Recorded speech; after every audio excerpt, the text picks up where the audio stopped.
Hey guys, how's it going? Hope you're doing well. My name is Crown, and today I'm going to read you some very interesting stories that I hope that you're gonna love. And now, without further ado, let's go!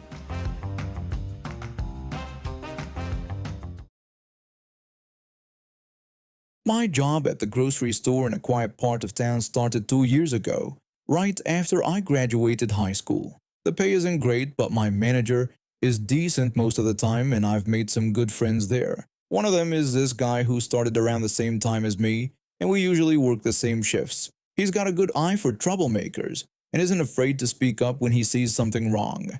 My friend convinced me to post this story. He said people needed to hear about what happened because it was just so unbelievable. Yesterday was one of those really slow days at work. You know, the kind where you're watching the clock and it feels like time is moving backwards. I had about 2 hours left in my shift and I was so bored I was just wandering around the store looking for something to do.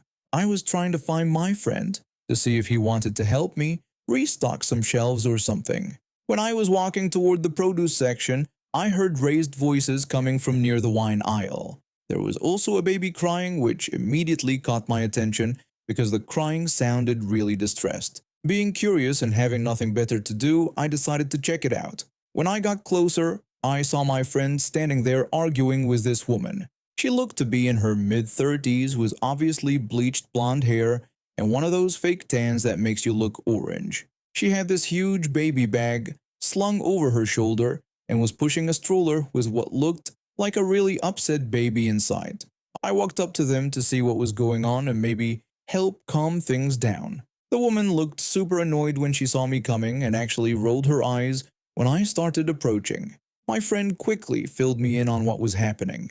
This woman had been stealing wine bottles. She was stuffing them into her oversized baby bag, and she had even hidden one behind the baby in the stroller. No wonder the poor kid was crying so much. Lying on top of a wine bottle couldn't be comfortable at all. My friend had caught her red-handed shoving one of the bottles into her bag, which is what started their argument. Once I understood the situation, I tried to handle it calmly and professionally. I politely told the woman that she needed to return the wine bottles because they were store property and she hadn't paid for them.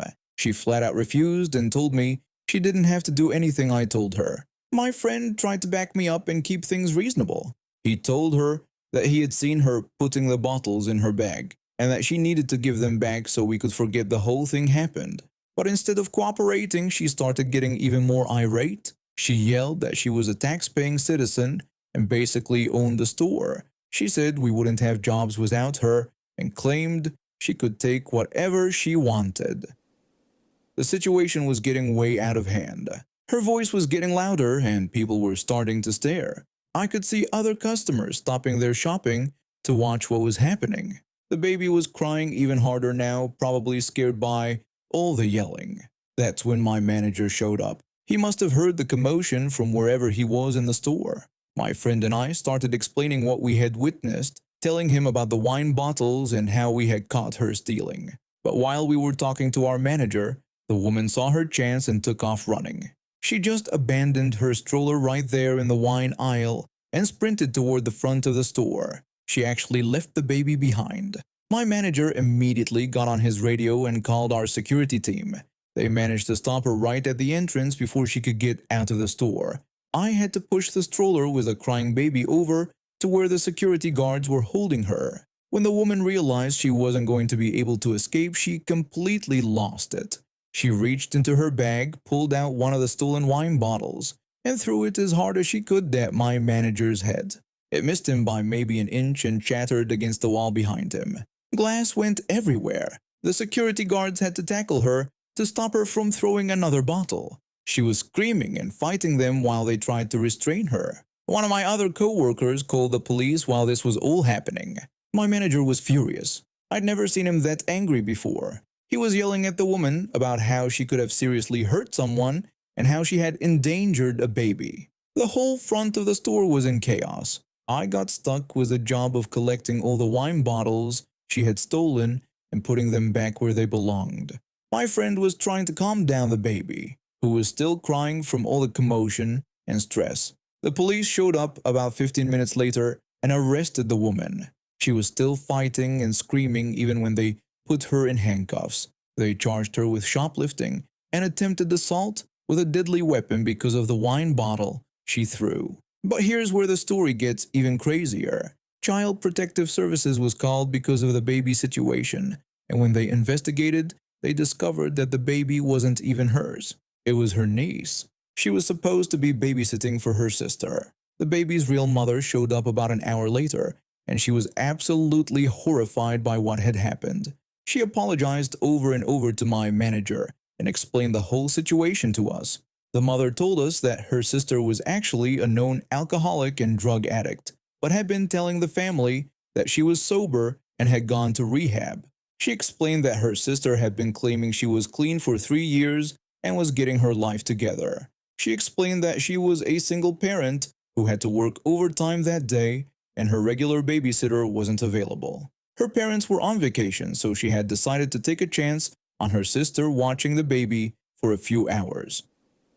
She said she never would have left her daughter with her sister if she knew she was still using drugs and alcohol. She thought her sister seemed so much better lately, and she desperately needed someone to watch her baby. I felt terrible for this woman. She was clearly a good mother who had been lied to and manipulated by her own sister.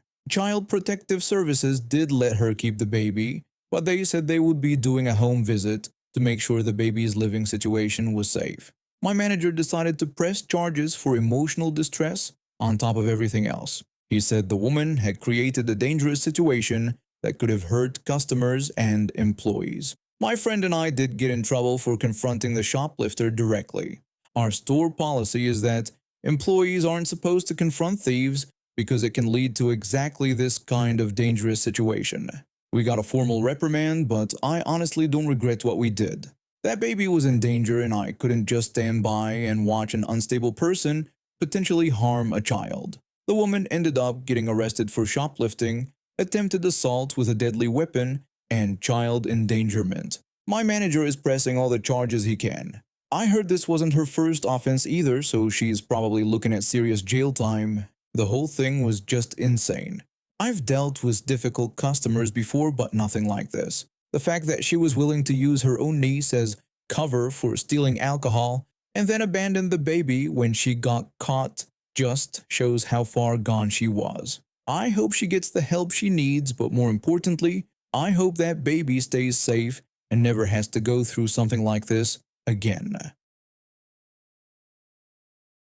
I live in one of the few countries in the world where regular people can actually change laws. If you want something different, you just collect signatures and put it to a vote. The number you need isn't even that high. My grandfather was a complicated man. He worked for a huge corporation that wasn't exactly known for being kind to the environment. I'm not proud of that part of our family history, especially since I love nature. But he was also the kind of person who would pack up his sleeping bag on weekends and head into the mountains just to breathe fresh air and watch the sunrise. He had this old sleeping bag that he used for decades. It was beat up and had a few small holes, but it kept him warm through countless camping trips. When his Parkinson's got worse, those trips stopped. Watching him get weaker every time I visited was heartbreaking.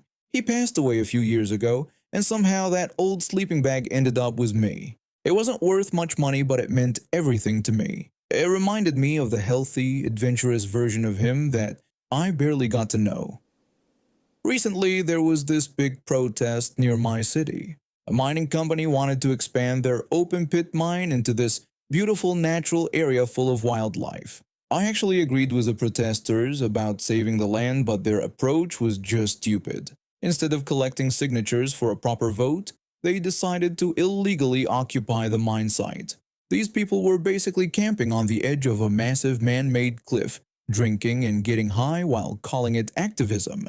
My friend came to me one day asking if she could borrow a sleeping bag. She seemed casual about it, like she was planning a normal camping trip. Being the trusting idiot I am, I handed over my grandfather's sleeping bag without asking too many questions. I had no idea she was planning to join that protest. She went to the mine site with a sleeping bag and set up her little protest camp.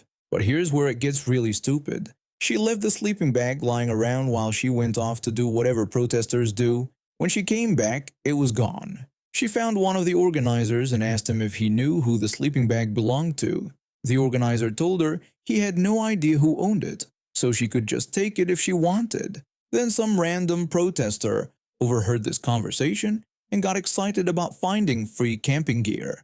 That person grabbed the sleeping bag and walked off with it like they just won the lottery. When my friend told me what happened, I was furious. These people claim to be fighting for justice and sharing and all that, but they're just opportunistic thieves. The organizer didn't even understand what was wrong with what they did. I bet he was thinking something like, "It's not her sleeping bag, it's our sleeping bag," or some other nonsense. These people talk a big game about community and sharing, but they're just selfish jerks who take whatever they want. Losing that sleeping bag hit me harder than I expected. It wasn't just some piece of camping gear.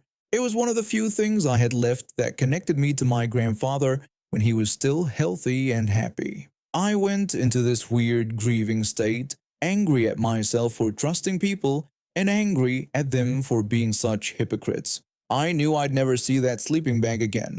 These protesters were the type who would disappear after their little show was over, taking whatever they'd stolen with them. The whole thing made me sick, but then I remembered something that made me smile for the first time in weeks. That sleeping bag was old. Really old. It was made back when companies used real animal products for insulation instead of synthetic materials. My grandfather's sleeping bag was stuffed full of goose down. You know, the soft feathers they pull from dead birds to make pillows and warm bedding. Now, these protesters weren't just any activists. They were hardcore vegans, the type who would rather go to jail than use any product that came from animals. They spent their time breaking into farms and chaining themselves to slaughterhouses. Using anything made from animals was basically their version of sin. So somewhere out there, one of these self-righteous thieves was sleeping comfortably in a sleeping bag packed with dead bird feathers. Every night, they were snuggling up in exactly the kind of product they claimed to oppose. The sleeping bag had those little holes I mentioned, so eventually some of those feathers were going to work their way out. I started imagining the moment when this jerk would wake up with a goose feather tickling their nose. The horror on their face when they realized they'd been sleeping in a pile of dead birds this whole time. After all their protests and lectures about animal rights, they'd been a total hypocrite without even knowing it. It gets even better. Remember how I mentioned my grandfather worked for that environmentally destructive corporation? The same type of company these protesters were fighting against. So not only was a thief sleeping in dead animals, they were sleeping in dead animals that belonged to someone who worked for their enemy. I know the thief will never find out about that last part, but it feeds my sense of justice. Every morning I wake up and think about some entitled protester discovering feathers in their stolen sleeping bag and having a complete meltdown. The thought of their face when they realize what they've been sleeping in makes me smile and remember my grandfather in a good way. Maybe it seems cruel, but I have zero respect for someone who steals from others while pretending to fight for justice. They wanted to take something that didn't belong to them. Well, they got exactly what they deserved. This story happened when I was 16. I'd been helping my mom with errands for years, especially at our local grocery store. The place was small enough that all the employees knew me by name and I knew them too. There was this one guy who worked there, let's call him the worker, who was probably in his early 20s. He was always friendly, always willing to help customers find what they needed, and he genuinely seemed to enjoy his job. In a world full of grumpy retail workers, he stood out as someone who actually cared. The day before Thanksgiving, my mom was in full preparation mode. She'd been planning this big family gathering for weeks, with aunts, uncles, cousins, and grandparents all coming over. She'd already done most of her shopping but realized she'd forgotten a few key items. Being the helpful son I was, I grabbed my bike and headed to the store with her list. When I walked in, I spotted the worker restocking shelves near the entrance. We'd always had a good relationship. He'd helped me find things countless times over the years, and we developed that easy rapport you have with people you see regularly but don't really know outside of one specific place. The worker greeted me warmly and asked if I was getting ready for the big day tomorrow. I told him, yeah, my mom had sent me to grab a few things she forgot. He mentioned he was working until closing but didn't mind because he liked seeing everyone getting ready for their celebrations. He said it made the job feel worthwhile. That's when she appeared. I'd seen her around town before everyone had. She was the type of person who seemed to thrive on conflict, who treated every minor inconvenience like a personal attack, the kind of woman who would demand to speak to managers over the smallest things. A real Karen, if you know what I mean. Karen practically materialized beside us, and I could immediately tell she was already worked up about something. Her face was red, her voice was loud, and she had that look in her eyes that said she was ready for a fight. She loudly interrupted us, demanding to know if the worker was seriously just standing there chatting when she'd been looking for help for 10 minutes.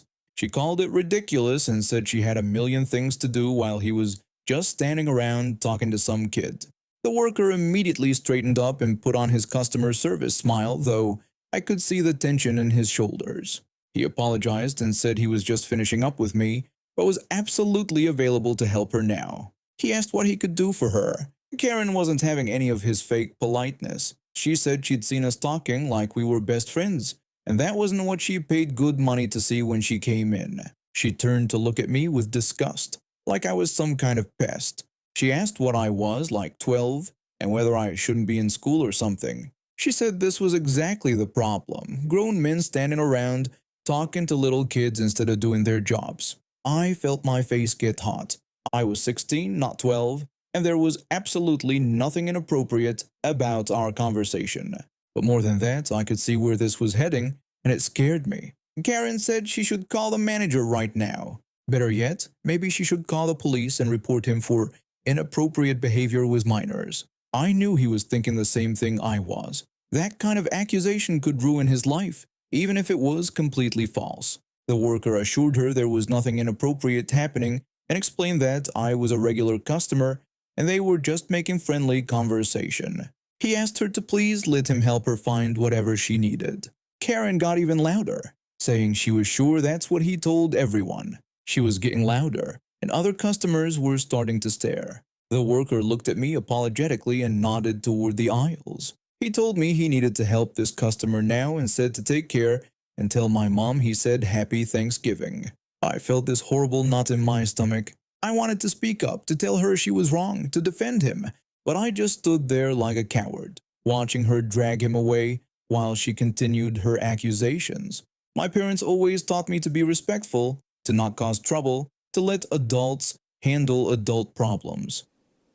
But standing there watching someone I genuinely liked being treated so unfairly, I felt completely useless. I tried to shake it off and focus on my mom's shopping list. I wandered through the store grabbing items and trying not to think about what was happening elsewhere in the building, but after about 10 minutes I started hearing raised voices from deeper in the store. At first I figured it was just Karen continuing her tirade against the worker, but something about the tone made me pause. There was a different quality to the shouting, something that made my skin crawl. Against my better judgment, I decided to investigate. Maybe I could finally work up the courage to tell her off, to defend the worker who'd always been kind to me. Maybe this was my chance to do the right thing.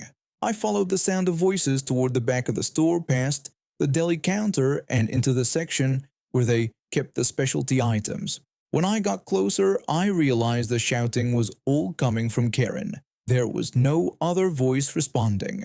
When I finally spotted her, she was standing in front of someone with her finger pointed right at their face, screaming. But it wasn't the worker she was yelling at.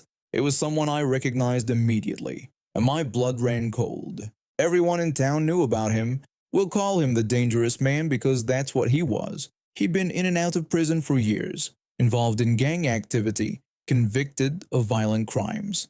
My mom had specifically told me that if I ever saw him around town, I should look down and get out of his way as quickly as possible. He was the kind of person who looked ordinary enough, average height, quiet demeanor, nothing that would immediately scream dangerous to someone who didn't know better.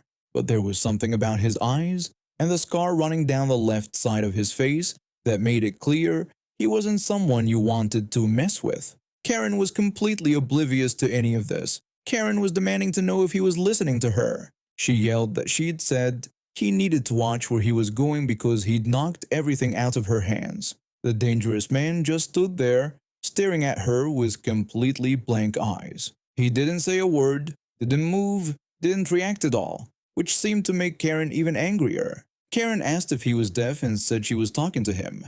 I could see the worker hovering nearby, looking absolutely terrified. I spotted the manager hurrying over from across the store, probably having heard the commotion.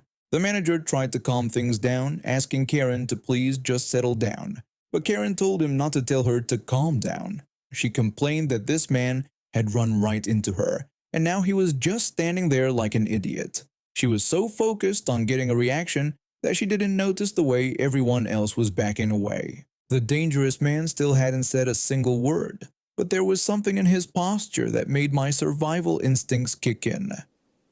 I was just about to turn and leave when Karen did something that made my heart stop. She shoved him.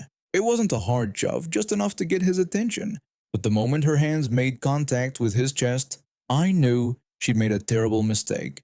For a split second, everything was completely silent.